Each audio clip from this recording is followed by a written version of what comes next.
Hai i denti consumati e digrigni i denti?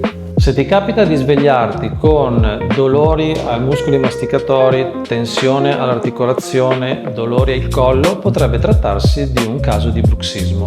Come in questo esempio, i denti diventano più piatti e corti e presentano delle scheggiature. La conseguenza può essere anche un consumo progressivo dei denti fino a situazioni anche molto gravi, una sensibilità al freddo e squilibri masticatori. La buona notizia è che i denti possono essere protetti con dei dispositivi che si chiamano Bite, che aiutano anche a proteggere la muscolatura, e nei casi in cui si voglia riabilitare la forma dentale può essere effettuato con delle ricostruzioni adeguate. Non sottovalutare questa problematica sia funzionale che estetica, contattaci e troveremo le adeguate soluzioni.